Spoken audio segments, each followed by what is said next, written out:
Welcome to Before the Bat, the Gotham podcast. It's season finale time, and we have a full house. All hands on deck. That's right. You got me and Kelly as usual, and Charlie. Yes, super connectivity. That's right, and he's been on this season, and we have some new friends with us, Adam and Tom from the Gotham Tonight podcast. Hello, hello. How's it going? Woohoo! Great. Yay. And last and certainly least, Zach. Oh! Just couldn't resist, could you? Hello, geeks. I'm here tired from the steampunk festival, but I'm here to deliver the good Gotham word to you. Yay. Hey,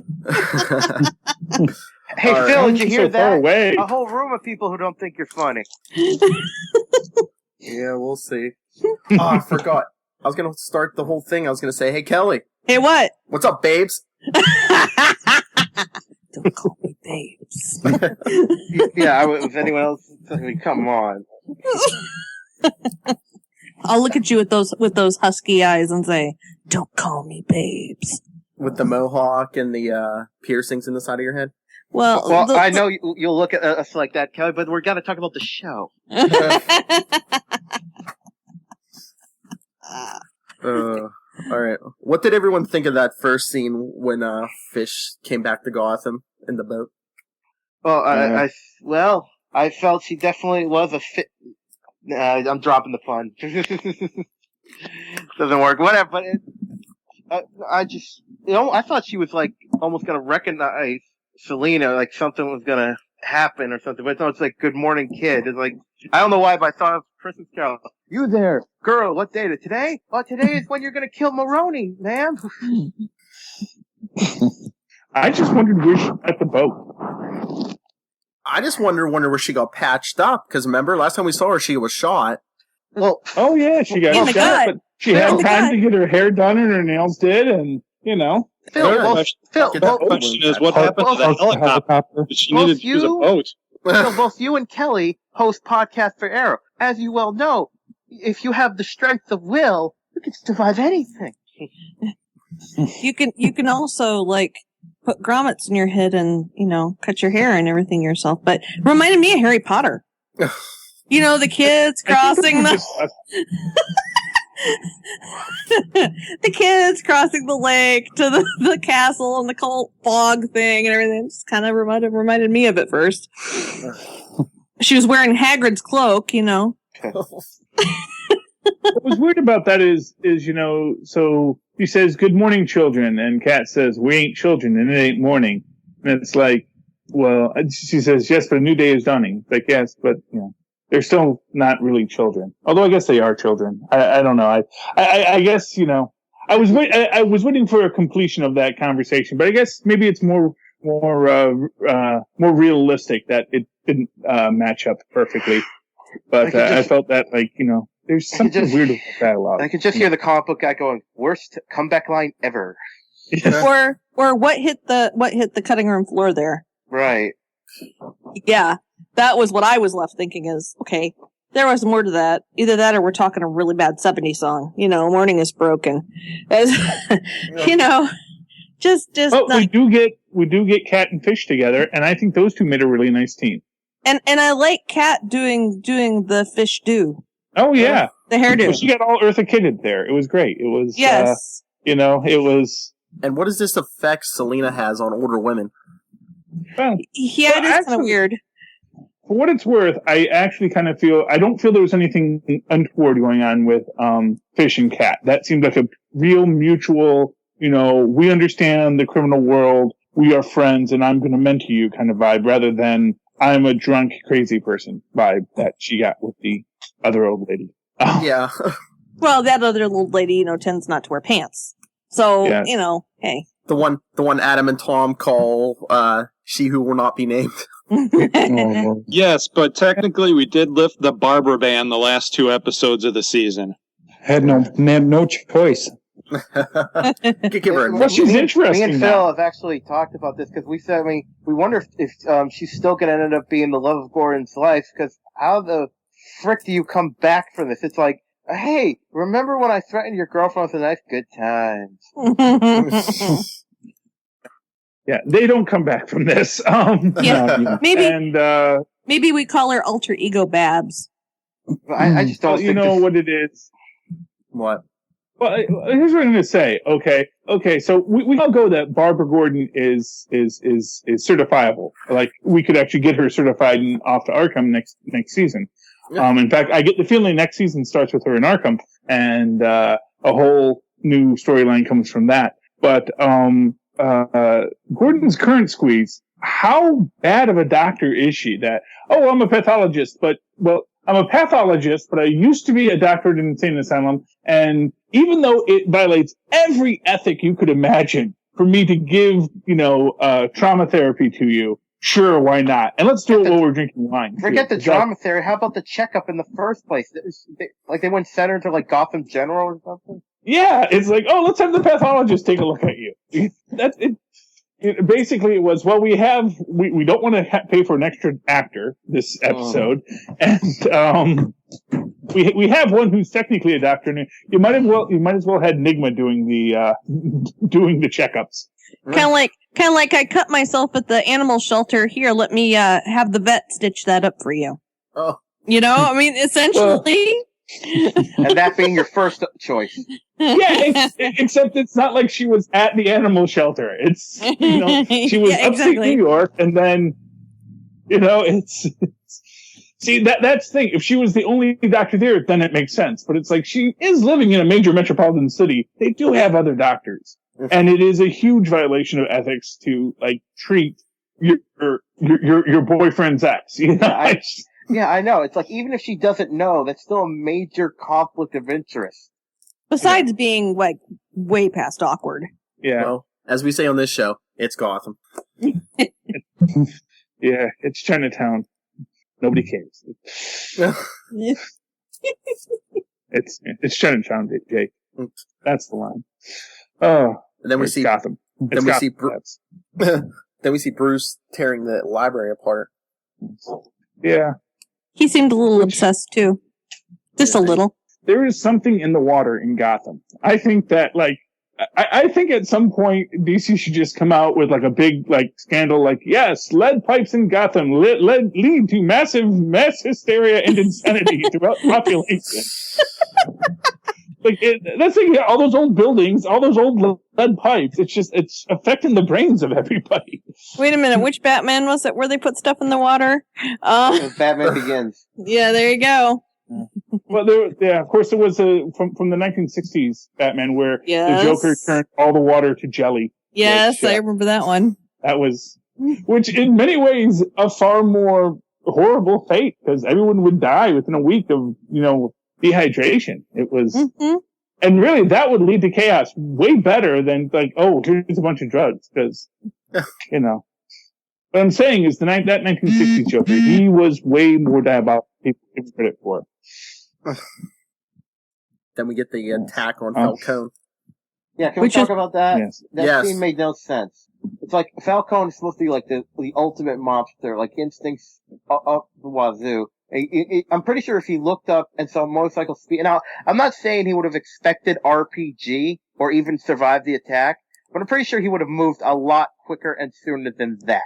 Well, yeah, so but actually, but instead, and get ready for the rim shot, he was just left there holding his cock. Well, actually, though, now that you mention it, that makes me think. Okay, so they come and they shoot the car, thinking that he's going to dive into the car for protection, and he doesn't. He goes away from the car because he knows they're going to fire an RPG at me. I got to get some distance because they're going to blow up my car because they think I'm going to go there for protection, and they brought something that'll take out my car. So he actually did exactly the right thing to survive. Yeah, because they're idiots and didn't shoot him, even though they could clearly see him. Yes. Well, no, because they thought he would jump into the car for protection, and that's why they were blowing up the car. It actually makes perfect sense if you planned it out ahead. Unfortunately, Falcone was one step ahead, and that's why he had to be the monster. And he didn't even need a walker. No, he was... how disappointing is that after everything Gordon goes through to save the guy, he's like, I just said I'm going to retire. this one day. At the beginning of the day, I was ready to retake over and take it over. But you know what? After seeing Kat again, I just can't put myself through this. You know? Well, it's because everything kept going wrong. Really, what happened in the last 2 hours? And couldn't you have had this decision when Penguin was going to kill you, and I could have just dealt with that? You know? By the way, I love the pointlessness of. Maybe I guess because he wanted to make sure Falcone was dead, but it was kind of forced when you think about it, because obviously Maroni and his men were coming to kill him. So he put himself in that situation for no reason whatsoever. Who, Penguin? Yeah. Well, Penguin wanted to kill Falcone first. So he wanted the joy of killing Falcone. Right. Stupid. You know, so that's he's all he about the wanted joy. to get early. Yeah, well, because he felt if he was the guy who actually did the deed, first off, then Maroni's men might not kill him because, well, he did the job for them. And then other people will go, oh, wow, he's the guy who killed Falcone. You know. So I can see his logic behind it. Although I do think, it was a personal killing. Now, who do we think? Penguin takes everything very personal. Obviously, Penguin won't be able to, control anything. So who do we think is going to step up? It's probably going to be introduce someone new, and maybe even someone from the Batman comics. Does anyone come to mind? What was the guy with the puppet? The ventriloquist. Ooh, that could be interesting. That's who we need. Yeah. We need the ventriloquist. This show needs the ventriloquist. And a creepy clown. Actually, somewhere. no, I think Penguin's. I actually think that the Penguin is actually in a pretty good spot at the end of this. He is, but he's not. He won't be because there is chaos. Well, except Penguin's a really manipulative guy. And here's my prediction for season 3: it's not Penguin who is the boss of Gotham. It's Butch, and he puts Butch up as his puppet, and he's the guy manipulating. He plays major domo to Butch, but he's the one making all the decisions. Well, let me ask you a question. Because people will respect Butch and will. Yeah. So now that Penguin has the power, do you think that he's even going to know what to do with it? That's what I'm saying. There's no way he'll be able to keep control of Gotham. I mean, yes, he's smart, but he's not ready yet. Well, the Butch thing is interesting. That's kind of the point. The Butch thing is interesting because I don't know if everyone knows Charlie's theory, but he thinks Butch is Joe Chill. That could be fun. Well, I was going to say, what if, well, we know Nigma's losing it. What if Penguin and Nigma get together? Because, Nigma's the brains. I think after this season, they're not working together. Yeah. I've been worried this whole time. As far as Penguin, you think about the scene. You think about the scene where the Penguin basically tells Fish not to kill Maroni. And, he says, my life is forfeit, I know that. But don't kill Maroni, or don't kill Falcone, and then he gets Maroni, he gets Fish to kill Maroni. And basically then when he kills Fish, there really isn't a strong power center left in the city. Right. And that's the whole point. There isn't a strong power center left in the city. With no strong power center, it's going to go to chaos, but the Penguin feels that he is manipulative enough that he's going to be the leader in that chaos. He's going to be the Napoleon. He accuses, Falcone of being Napoleon from his bedside. I will rise again. But, he sees himself as that, man come up from the troops to rise, to lead people, because he's been on the ground floor and he's gonna be in charge. But like I said, I can see a plot line where he puts Butch as that figurehead, thinking that he's in charge, and then Butch maybe later on in the season reveals that he's no longer under control because his control broke after he shot Fish. Although I think Fish comes back at some point because we all heard the splash. Well, they've said she's not going to come back till season 3 at least. Yeah, that's why they left it so up in the air or in the river. Yeah. That's where Fish belong, anyway. What do we think of when Fish killed Maroni? I was a little surprised. I thought he just kept pushing her. It's like, dude, shut up, babes. Well, I knew that was going to happen. The second I saw that, Maroni, you have like 5 guys with you, and Fish has 10, It just was clearly that Maroney's guys were outnumbered. They were surrounded because he felt safe. He got cocky. And then Penguin points out the obvious, and here was the thing. You know that Fish was planning on killing Maroney anyway.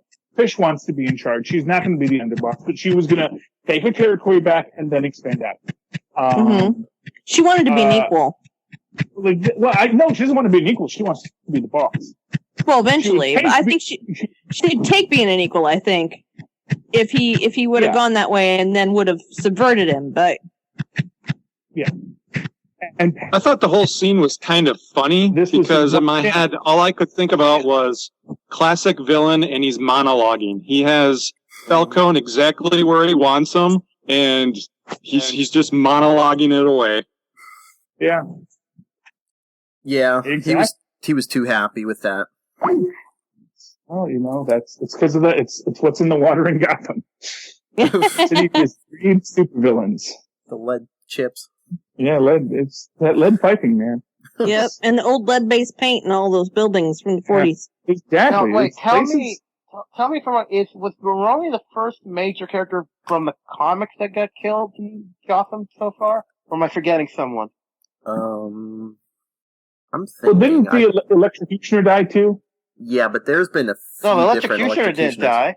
Oh yeah, no, he didn't. No, but I think, you could technically call a couple of the people like the first version of someone, but I think Maroni might, unless I'm completely wrong, might be one of the first, because he was a pretty major crime boss, obviously, in the comics and some other adaptations. That's the advantage of killing off Maroni or Falcone. There can be another Maroni. There can be Maroni Jr. who's now going to step up, and maybe next season we get Maroni Jr. and maybe we get Falcone Jr. These next generation mobsters in the family who are going to take over with their father's legacy. Ooh, and then Black Mask. That's who I was trying to think. Still. And then they wouldn't be in the wheelchair when Bruce gets, old enough. We do got to get some. I think we need a Penguin Jr. too in this. Yeah, because he's going to be pretty geriatric. But I love how Falcone was like, he's like, no one knows after they get out of the hospital and they get to that warehouse or whatever. He's like, we'll be safe here. No one knows this. Then Fish and everyone finds it. We said no one alive. So Fish already knew about it. That's true. Yeah. She was dead. He thought she was sleeping with the fishes. Well, and of course Fish went there because she knows that's the place that he went, because she was last there, right? If I'm not mistaken. So, the fish is never more dangerous than when she's dead. To quote Yellowbeard. She's a Yellowbeard. So, Adam. No one here has seen Yellowbeard. That's okay. Adam. Yes. How awkward do you think, though, that Barbara Leslie conversation was? Well, we could certainly see what the outcome was going to be almost instantly, right? Because Barbara's just nuts. I personally was a little surprised that she was the one that killed her parents and that it wasn't the ogre. Tom didn't seem to be as surprised. I don't know. At some point in time, I just stopped being angry about it and just accepted it for what it is. And from that point forward, it was pretty entertaining. If you look at I think the actress knows that they're not writing her good. So at this point, she's like, I'm going to have some fun. They're doing a Laurel to her. Really. They're trying to make her interesting. There's so many shows we could go. They're doing a Laurel or from the Sleepy Hollow people. They're doing a Katrina, It's amazing. I thought you were talking about Laurel and Hardy there for a minute. No. Laurel Lance is an Arrow. They just don't know how to write her. At least they didn't for the first several seasons, and everybody really got to not liking her. They got really upset and didn't like the character. And it's sad because they could have done a lot with her. And now they're playing catch up because they messed her up. They made her unlikable. I just heard millions of fans cheering when Dr. Tompkins was slamming her head off the floor. Yes. I did like how she was able to do that. Like there was like a Jim, help me. That was Tyler. That was Tyler yelling, wasn't it? Oh, I'm sure. I could hear him cheering all the way over here. Watch the season opener. She's going to be, I don't know why she started attacking me, Jim. She was crazy, that woman. I don't know. Barbara saying about the doctor. It's like, yes, all of a sudden I was mentioning how we used to be together, and she says, oh, you still want him? I was like, no, I understand you moved on. Then she just went crazy. Yeah, I had that thought.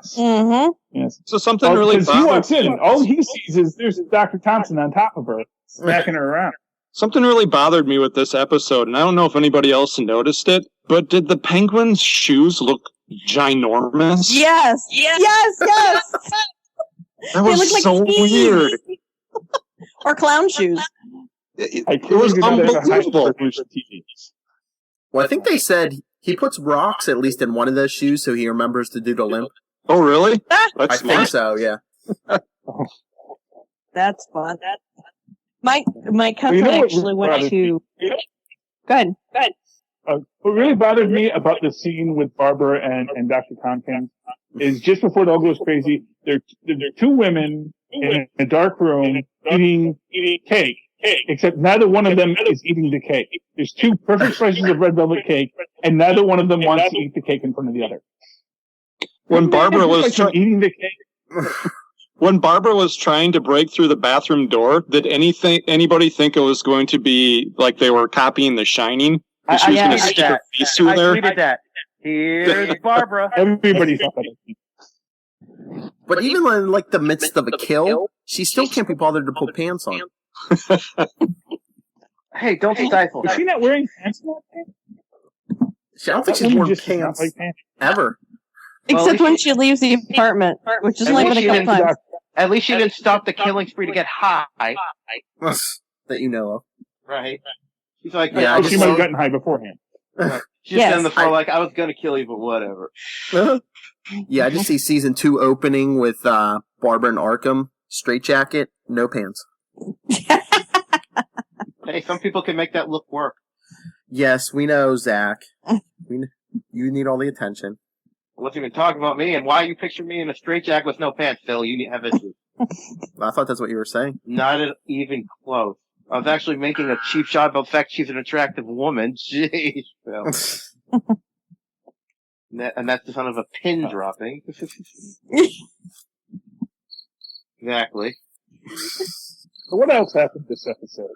So Nigma has his breakdown. Yes, yay! Why did you leave a clue? And that was because I've always reminded my favorite Batman story from the comics. I think it was the older. It's old enough because I think it was after it was before or right after the camp, one or the other. And the Riddler says, "You know what? I'm not going to leave clues anymore, Batman. I'm just going to do my crimes. You'll never figure it out." And then someone's leaving clues. And no one, and the Riddler's like, why does he keep figuring it out? It turns out the Riddler is so obsessed with riddles, he had been consciously leaving the riddles because he has to try to test Batman. And so that, when I thought he was yelling at himself saying, why did you leave the riddle? I'm like, yes, that's right. Oh, yeah, it's a psychosis. Now, I've been saying since I first saw Miss Pringle.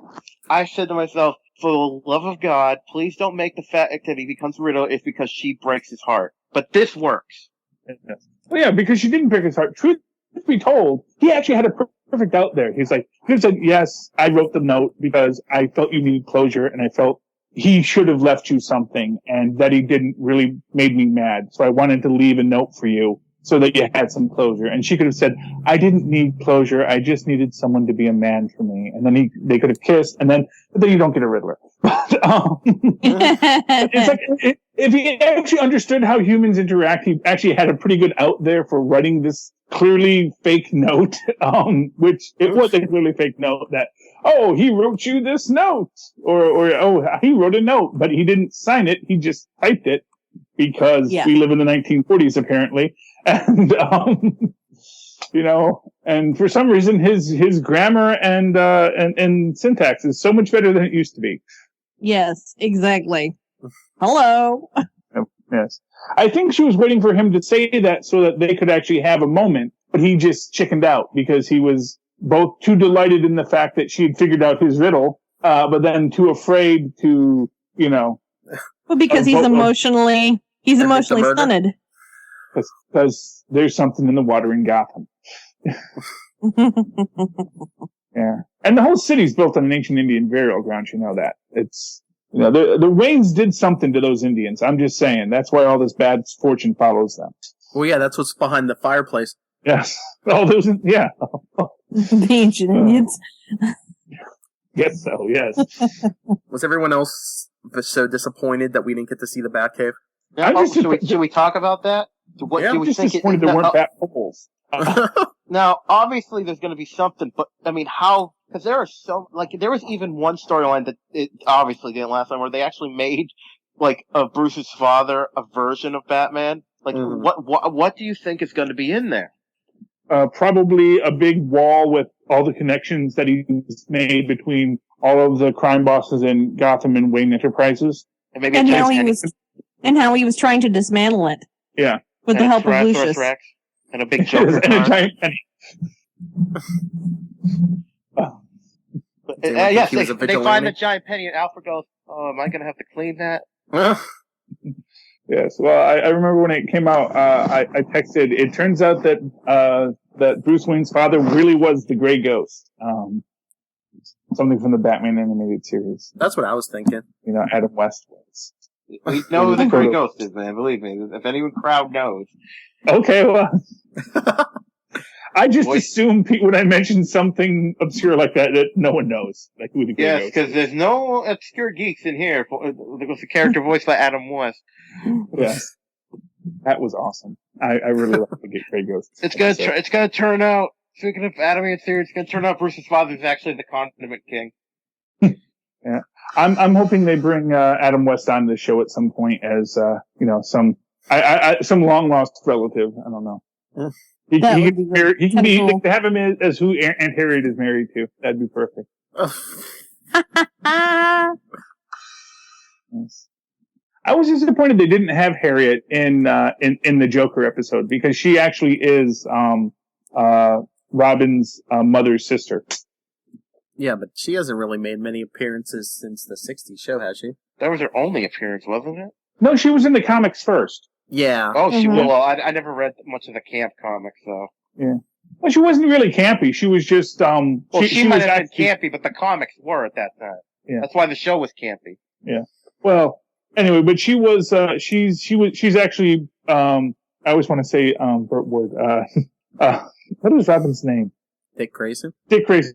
She's actually Dick Grayson's aunt, which is why she was living with him because, Familiar wants to adopt my preteen nephew. I don't think this sounds like it's on the up and up. I better keep an eye on him as his only living heir.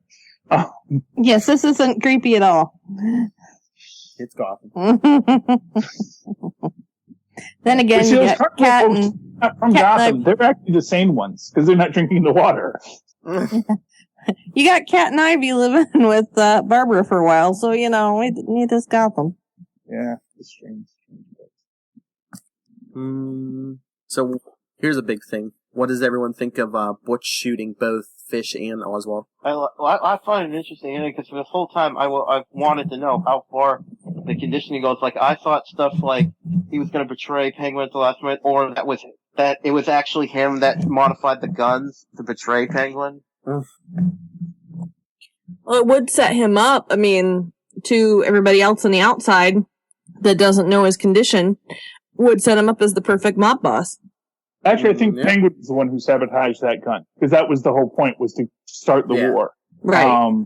And I actually really like that, because it was him having his brain break. And I like the fact that he seemed to finally have that moment of lucidity when he's talking to Fish, because he shot Fish, but then he shot Penguin because his love for Fish was stronger than his conditioning. Although he still shot her, but he just wounded both of them. He couldn't kill either one. So, yeah. I'm also a little disappointed we didn't get any backstory between Fish and Bullock. That we know there's some backstory there, but we're not getting it, and it's very frustrating for me. We only have Fish for so long, and they're not even going to explore this clearly there's a relationship between this cop and this mobster. Although I'm sure we'll get it in a Fish back. Yes. Although, how weird is it that Gordon's father was apparently friends with Don Falcone, even though Gordon's father was, I guess, supposed to be a good cop? Yeah. Yeah. It's oh yeah, well, your dad was just as dirty as every other cop in Gotham, but he gave me this knife because he was a good man. but he was a dirty cop on the take, just so you know. Just so I could disabuse you of any notion of your father being a righteous man. He was only righteous comparatively, because he was just as dirty of a cop as anyone else. It's sort of like Wayne realizing his dad was just as dirty as everybody else. Although if there's one thing to add to the Batman mythos that I think is actually kind of cool, the fact that, Batman's father was dirty is actually kind of good. Although I guess they're going to undo that now too. I guess that's why we go to vigilantes, because it turns out that you can't be a good man within the system. You got to tear the system down. Yeah. And that's what we learned on Gotham this week.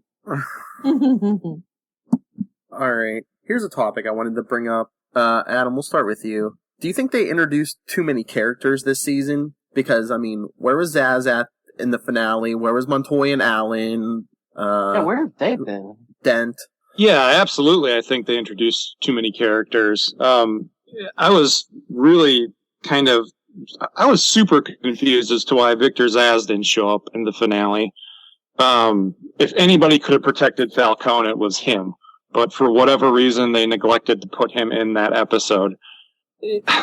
I think, some of the other shows that we're seeing, there's this slow build-up where they're building characters. And all season long, it's been a complaint of ours that they haven't done that with Gotham. Honestly, I don't care about any of these characters because they've done such a poor job developing them. Yeah. Yeah, and it's hard to keep track of them because you don't care about them as much as you should. Exactly. Well, it's like they set up this whole story with Montoya, and she had this big past with Barbara, and then they kind of just dropped it. Oh, oops, we forgot. Well, I think a lot of times with these shows, there is a lot of reaction to other shows that are out there. So when you look at Gotham, it's coming in after there was this major feeling of disappointment about S.H.I.E.L.D. Everyone's like, oh, they don't introduce enough. There's not enough characters from the book. There's not enough superheroes or supervillains. There's not enough of what we expect from when we get told it's going to be a show set in the Marvel Universe. We're not getting enough. And truth be told, I think in the original concept, it was supposed to very much be much more like first half of Agents of S.H.I.E.L.D., where no, there's not going to be a lot of weirdness. It's going to be just gritty crime drama focusing on Bullock and Gordon, and and then in the background you have and the millionaire boy's parents were shot. And then I think they restructured it to address the complaints about S.H.I.E.L.D.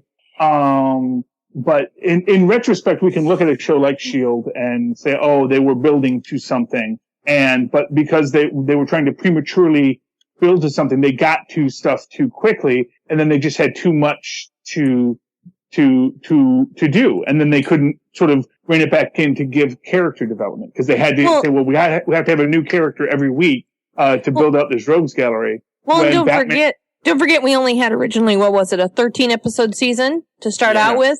So that hosed them to begin with, because they didn't know, Yeah. So they scrambled to get those last 10 episodes out. Although actually, as to why Zaz wasn't there, why Zazzles wasn't in this episode, they do touch on that, which is the fact that everyone's agreed that Falcone's done. Because that's why Penguin goes in to kill him. Because basically, after the hit, they say, it's been agreed to, he's dead. We're done with him. So everyone said, okay, we had this war, we're gonna stop now, Maroni's gonna take over. And honestly, that actually probably would have been the best situation. Because, Maroni's a hothead, he's probably bad as a boss, but the fact of the matter is, it would have been a boss. The whole reason why Falcone got blown up is because he had lost the ability to be a boss anymore. He had grown too soft. And, as Falcone says, Gotham needs a lawman now. And it's gonna need one because now, because, the mobsters weren't keeping control. That makes sense. Their crime was disorganized, and that's the problem. Mm-hmm. Organized crime is supposed to be organized. It's supposed to be structured, and, only criminals get hurt by the criminals is the idea. And when you break that up, you no longer have order. Now you have chaos, and innocents get hurt, and now you have a tough lawman like Gordon and a vigilante like Bruce coming out of this. Yeah, with Oswald now, really not organized. Yeah. Yeah, well, but again, that's why I think that's why he gets power, is because for want of anything else, he's the one guy that is going to seem organized in this. He's the guy that's going to be able to look like, oh, this is the guy that can bring structure to us, and people will get behind that, you know? What if Oswald sets up his mother to be the figurehead? I was disappointed that she didn't get to kill Maroni. I was really hoping for that. I was actually hoping she was going to, like, sneak into his house and, like, gut him when he was sleeping in that episode. Like, you know, Oswald just comes in and there's Maroni's body laid out. His mother's got him cut open, playing with his entrails. And he's like, Mom! You know. I couldn't let him hurt my baby. Exactly. You sound like Mama Bates when you did that, Kelly.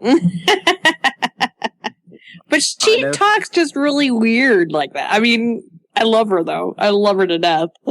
I know who's playing Mama Cobblepot this summer. Yes, and you can be her. You can be her penguin. No, Mother, we'll recreate the bath scene. We'll have Phil playing with the water, Kelly dabbing the bed. It will be a promo shot for the season 2 of the podcast. And you question what I was picturing. I always question what you're picturing. You bring down the level. I was at a steampunk festival. Someone was dressed as Batman in a lab coat. That was their costume. And everyone, like me and my friends, could go, why? Exactly. Yeah, that would be more like the Flash, not Batman. That was a lab coat on occasion. I'm sure at some point in the 60s he wore a lab coat when he was a bat lab coat, when he was doing bat laboratory stuff. Probably when he was making the shark spray. Yes. That's what season 2 is all going to be about. Wayne Enterprises. Anti-shark repellent. His father left him shark repellent. That's it. And, you know, it would be cool, though, if he had done, like, research into miniaturization, which led him to building, you know, his utility belt. If that was something of his dad's legacy, that would be kind of neat. Yeah, but that's going to seem like a cop-out if, like, the caves, like, get fully equipped, you know. Yeah, car, plane. Yeah, well, convenient. I think, though, his dad will leave him things that will be tools that he'll be able to build on. You know? Yeah, maybe. Because you know how he is. He gets his hands on something and he just can't stop tinkering. Here's the real question of that whole scene. Did Alfred know what was behind there? I don't think. Does Alfred know about his father's secret life and was trying to protect Bruce from it? Or did he really not know? You know, it's probably going to be, and I know it's a cliche, but it might not be that. There's going to be a video from his father or something. Oh, maybe. Yeah. And I don't think Alfred knew. I don't. I think he looked pretty shocked Bruce, if you're watching when that fireplace moved. Bruce, if you're watching this, season 2 has started. Yeah, Bruce, if you're watching this, we got renewed. Anyone else? All right. Anyone have any theories about what's going to happen next season? I'm just curious to see who's gonna, because I think they're gonna bring in another player for season 2. Because they could. I guess they could just say other criminals stepping up, but I'm hoping they use someone good as like a good crime boss this season. To be Penguin's rival. Well, I'm pretty sure they said the big focus is going to be Nigma. Really? Yeah, I want a day in the life of Nigma. I keep calling for it. I want to see an Enigma autopsy again. You know, one of his vertopsies, because they're just hilarious. On a body or food? On a body. Remember how he was pretending to do the autopsy that one time? I would just love to see him do that, because that would just be hilarious. You know what the problem with Nigma is?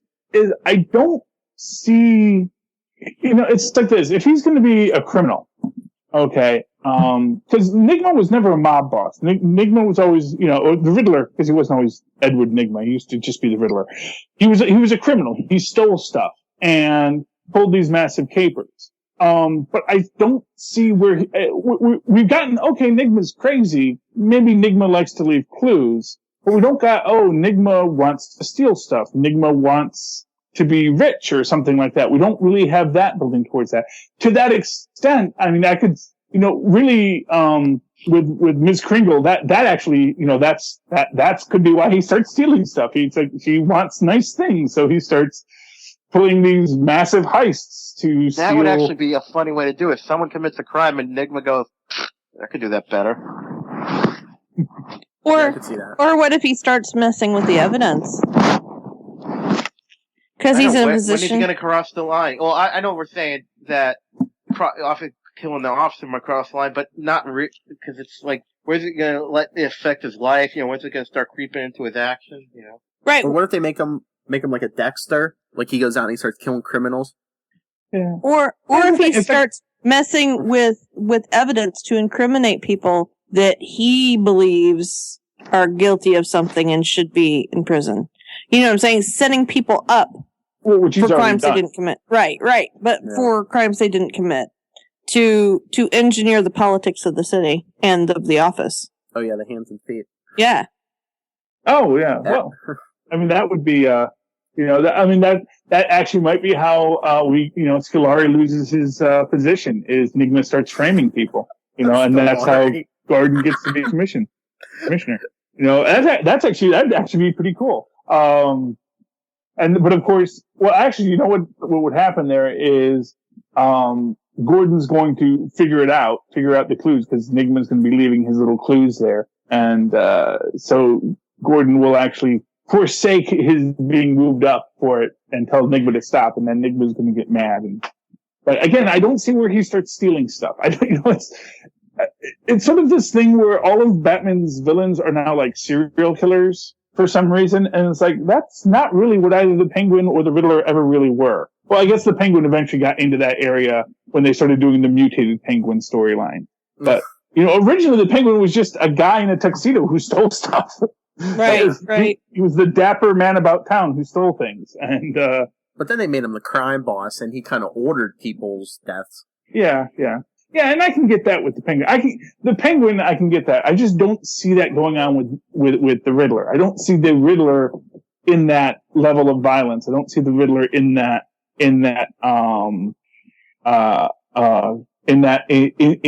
line of work. It just doesn't seem. His was more a battle of the wits. That's what drove him. Yeah. Yeah. And they've already got him murdering people. And I think, like I said, it just seems like it's, it came too quickly. It came too quickly. And, that's what she said.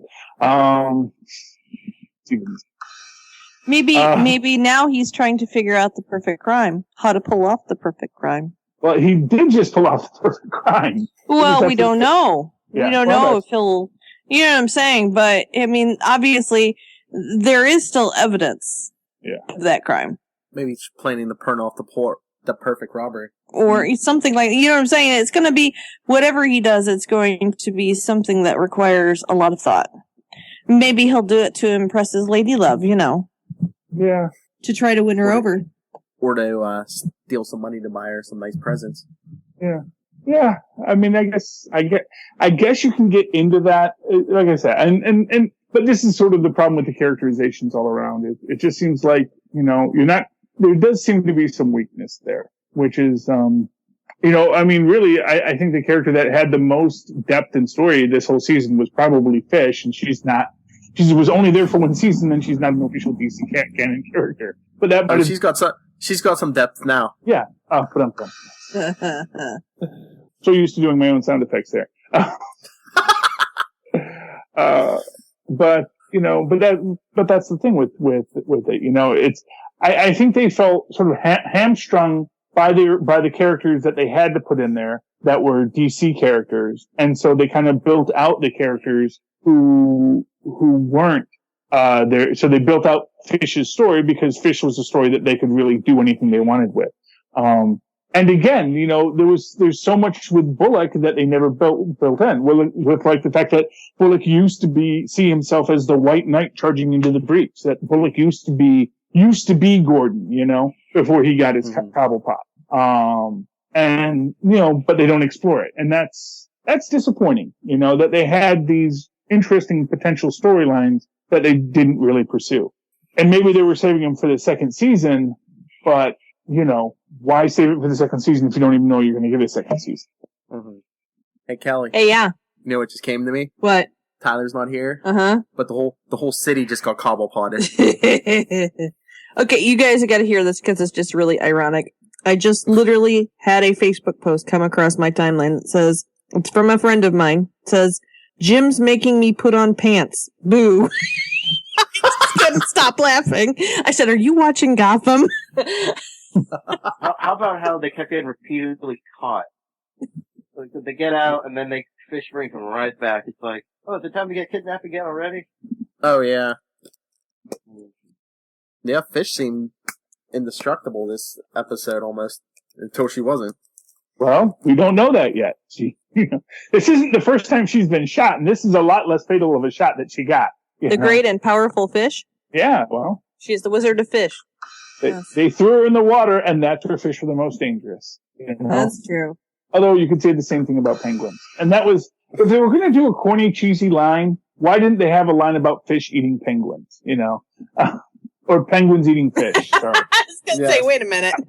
I blew that line. But yeah, it was the first time they said, oh, penguin and fish. And, oh, you know, that's what penguins eat. It's fish. I think everyone was expecting it, so maybe that's why they didn't do it. Yeah. Adam, you have any theories? 3. And I'm going out on a limb here, that despite everything that's happened, Barbara still keeps her job at the art gallery, and her clock tower apartment. And her pants? And her pants. What pants? Dalmacher is going to show up big in season 2. Yeah. Oh, yeah. And this is just a theory, but I think it would be pretty cool to see Victor Freeze in season 2. I think he is confirmed for season 2. Really? I did not hear that. I think Victor Freeze and some version of Clayface, maybe. Well, then that's a terrible prediction, because it's already going to happen. Well, just proves you right. They did get Schwarzenegger for it, though, right? Oh. I think I have a tumor. Not the tumor. What is your daddy's name and what does he do? Oh. So, any final thoughts from anyone? It was a good cliffhanger ending. I'm looking forward to see where everything's going. I mean, obviously, it could be an interesting if they just don't rely too much on the comic and just go off in their own direction. Yeah, well, I think they said there's certain characters that they're not going to follow the fate of the comic book character, as we saw from Maroney. Yeah, I think that was specifically about Maroney, when they said that. Yeah. My hope is that we find out who killed the Waynes, and whether it's Butch Gilzine or someone else, and that it actually makes sense. Although, as I've always said, I've always felt that Batman's father being killed by random crime is a much better story than his father being killed as part of a conspiracy. We're gonna get the conspiracy, but somehow I hope that it comes out that after all the conspiracy, Bruce finds out that it wasn't some big cabal that killed his father. It was just some guy who wanted his wallet. You know? And that makes him want to stop all crime and not just organized crime. Exactly, because if it's just the grand cabal conspiracy, then he would focus on that. But Batman stops all muggers, you know, or tries to. He fights street level crime. He's not fighting Hydra or Illuminati, although he does that on occasion too. You know, right? Batman fights Hydra? Well, not Hydra, Cobra, I think. Cobra. Yeah, that's the DC version of Hydra with a K. Oh yeah, Cobra. Yeah, I thought you meant G.I. Joe Cobra. Well, actually, the two characters, that is actually completely intentional. Oh yeah? Yeah, I was in Comic Book Legends Revealed. That's actually why that Cobra is named after the DC characters of Cobra, because originally, like the concept of the book was going to be a DC book or something like that. It was, yeah. The guys who had worked on the G.I. Joe book had previously worked on the Cobra book. Oh, actually, cool. Yeah. It's very interesting. Go to Comic Book Resources, look up Comic Book Legends Revealed. Always great reads. Just a lot of great stuff. Just to plug some random website that I like. In fact, you'll see every so often, you'll see something from, reader Charlie submitted this thing. It's like, yes, they got it. In Abandonment Forsake, I do that a lot. Why the Hulk can now breathe underwater. That was one of mine. Something about gills, huh? Yeah. Well, it just made it up. Decided, I'm gonna. Actually, it was who was that? Peter David decided he was just gonna have the Hulk be able to breathe underwater because he just decided that would be cool. I thought he just held his breath for a long time. He used to, yes. And then at one point, Peter David just wrote a story where, oh no, his body developed something to allow him to, and there was some quote unquote science behind it because the idea is that he really could not have the lung capacity of a whale because his lungs really aren't that big. So this idea that his body had to be recycling the water somehow or recycling the water into oxygen somehow.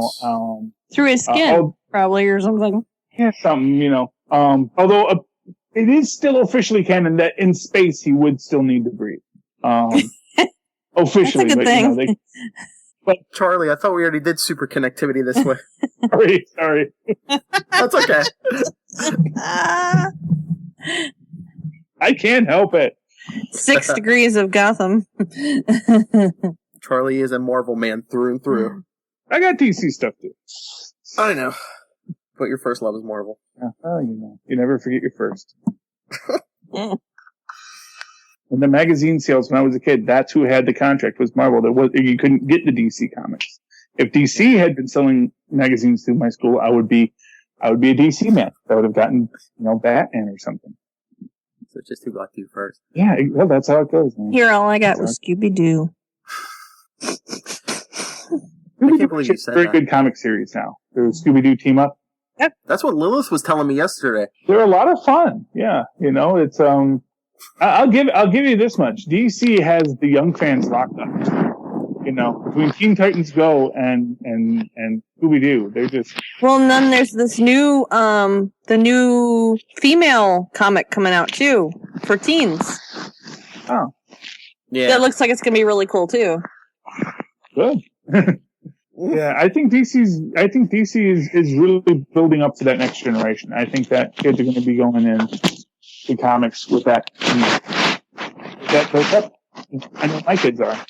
So, I'm a Marvel man, but Marvel doesn't have any good kids comics. And it's, they had mini Marvels, and my kids loved that. Then they got rid of it.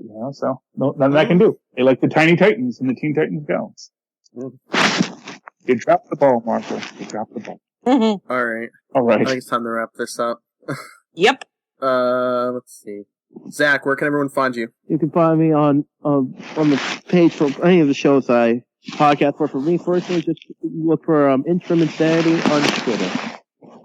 And Adam? You can connect with me on Twitter at AdRockington, AdRockington. And Charlie? On Twitter, I'm at Charlie Esser, because I'm still the first Charlie Esser to be on Twitter. I'm so proud of that. And you can also write me anytime you like at superconnectivityblog@gmail.com. And like the Superconnectivity Facebook page, too, because it's cool. And Super Squint? Hey, you can find me on Twitter, Tumblr, Instagram, and anywhere else that matters at Super Squint. That's SuperSquint. You can read me over at voiceoftv.com, and you can also listen to me on Queen Consolidated and Flashpoint with the lovely Miss Lilith.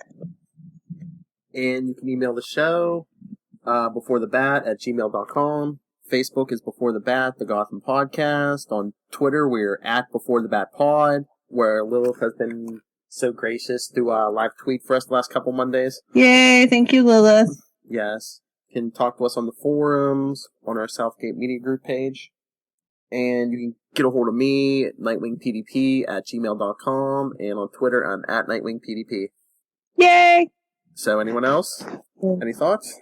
See you in the Batcave next season. That's right. That's right. Just till next time, true believers. And everyone, Before the Bat will still be with you this summer. We might do some reviews, but we've got our summer series going where we're going to perform some fan fiction. Ooh. Dramatized fan fiction is a lot of fun. That's right, Mrs. Cobblepot. I wouldn't mind being So- Harvey. Selena's got her voice ready, so. Oh, really? Yes. Yes. I call hot dog vendor number 3. Charlie, I was thinking either Falcone or Maroney for you. Oh, I can do that. I actually am an actor. I was thinking one of them for you, and maybe if we can get Rob Southgate for the other one. We will have a lot of fun. Yeah. All right. All right. So everyone, come back next week. Same bad time, same bad channel. See? The Gotham Podcast. Gotcha. You did. Good night, everyone. Good night. Good night.